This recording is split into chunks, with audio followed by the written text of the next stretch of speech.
Middle east की war report लेकर एक बार फिर आपके सामने हाजिर हूं। खबरें बहुत सारी हैं, लेकिन शुरुआत में लेबनान के बॉर्डर से करूंगा। हिजबुल्लाह और इजराइल के बीच लगातार झड़पें अभी भी जारी हैं। इजराइल ने लेबनान के ऊपर एयर स्ट्राइक की, बहुत सारी तबाही मचाई, लेकिन हिजबुल्लाह खामोश नहीं हुआ। हिजबुल्लाह अभी भी उसी ताकत के साथ हमले कर रहा है जैसे वो पहले कर रहा था। हिजबुल्लाह ने कल बहुत सारे रॉकेट उत्तरी इजराइल की तरफ दागे। हाइफा और मेटुला का जो एरिया है वहां पर इतने रॉकेट दागे कि हर तरफ चीख पुकार मच गई, आग ही आग नजर आने लगी। बड़े बड़े सेब, जैतून के बागात पूरी तरीके से तबाह हो गए। इजराइल के अंदर बहुत सारे बागात हैं, पूरी तरीके से तबाह हो गए। साथ ही साथ 8 लोगों की उसमें मौत भी हुई है। हिजबुल्लाह ने अब आम लोगों को निशाना बनाना शुरू कर दिया है। हिजबुल्लाह, हमास, हूती या फिर ईरान, ये वो लोग हैं जो अपने हमलों में आम लोगों की जान नहीं लेना चाहते हैं। ये सिर्फ सामने वाले को बुनियादी तौर पर नुकसान पहुंचाते हैं। हमास ने भी जो हमले किए हैं उसमें बहुत कम ऐसा हुआ है कि इजराइल के आम नागरिक मारे गए हों। हिजबुल्लाह भी जो हमले करता है वो ऐसी जगहों पर करता है जहां पर इजराइल को नुकसान हो, आम लोगों की जान ना जाए।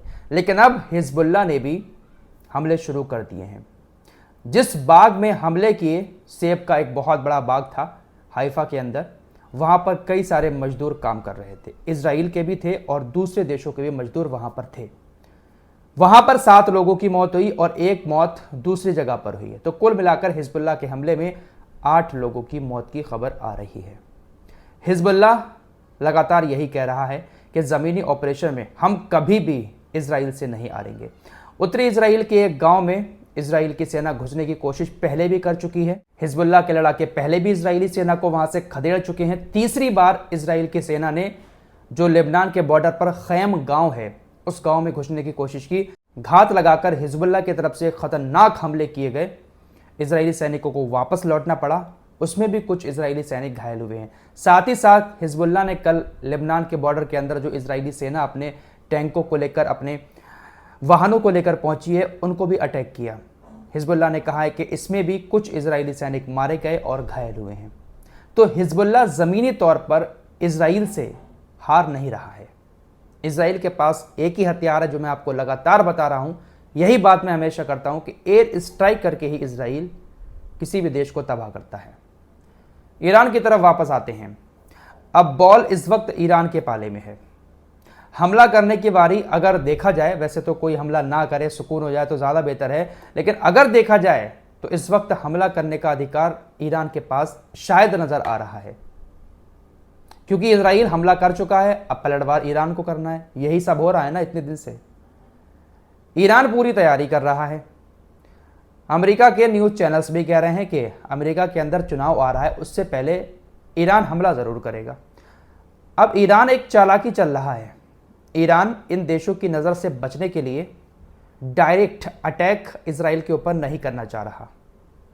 कई सारी ऐसी खबरें आ रही हैं कि ईरान इराक में जो उसके संगठन है, उसके ज़रिए इजराइल के ऊपर एक बहुत बड़ा हमला प्लान कर रहा है। बहुत सारे मिसाइल और रॉकेट तो छोड़े जाएंगे, लेकिन ये ईरान से नहीं बल्कि इराक के क्षेत्र से आएंगे, ताकि ऐसा महसूस हो कि यह हमला ईरान से नहीं हो रहा है बल्कि इराक से हो रहा है। इराक के अंदर भी बहुत बड़ा संगठन है जिसका पूरा समर्थन ईरान को रहता है।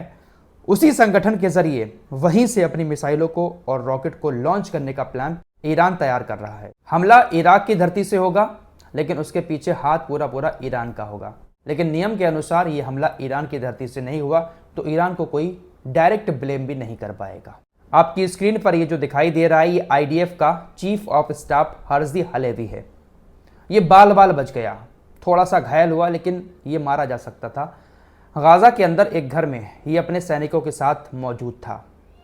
वहाँ पर बहुत सारी चीज़ों को ये देख रेख कर रहा था, मूल्यांकन कर रहा था। इसी दौरान ATGS से फ़िलिस्तीन के लोगों ने गोलीबारी शुरू कर दी। गाज़ा के उस घर में इजराइल की घोस्ट यूनिट जो है उसके सैनिक मौजूद थे। उस गोलीबारी में 4 सैनिकों की मौत हो गई। ये सिर्फ बाल बाल बच गया, हालांकि ये घायल हो गया है। देखिए, कल शाम की वीडियो में ही मैंने आपको एक खबर दी थी कि ईरान भी अब इजराइल के यहूदियों को अपना जासूस बना रहा है। कल की वीडियो में मैंने आपको खबर दी थी कि कल एक जासूस को पकड़ा, शाम फिर इजराइल की पुलिस ने एक कपल को पकड़ा, हस्बैंड वाइफ, जो ईरान के लिए जासूसी कर रहे थे।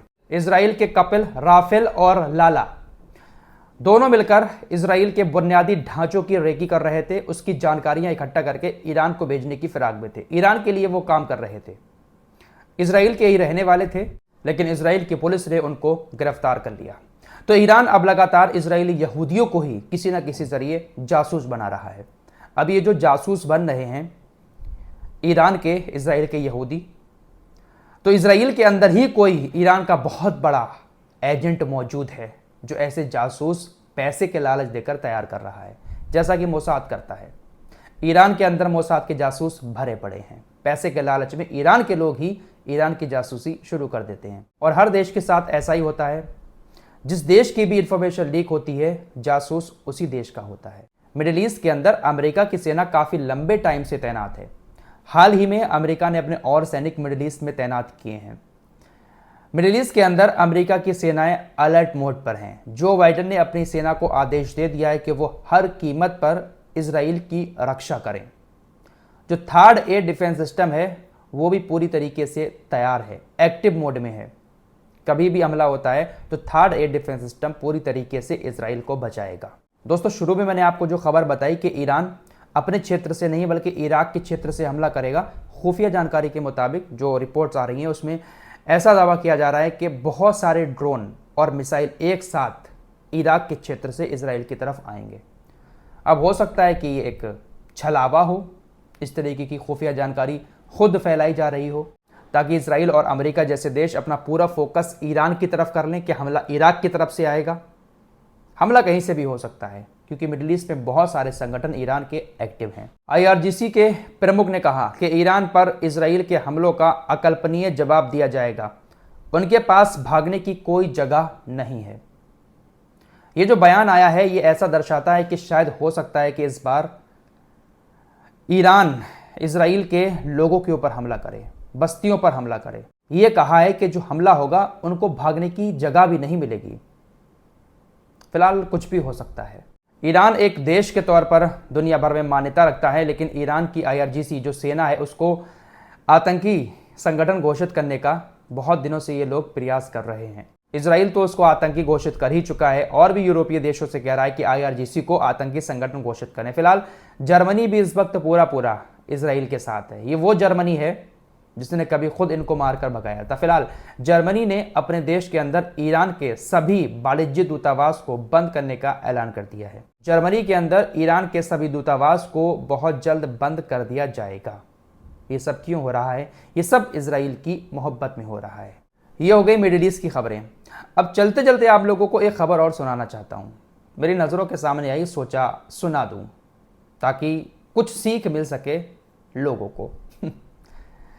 आपकी स्क्रीन पर ये जो दिखाई दे रहे हैं इनको तो आप अच्छे से जानते होंगे।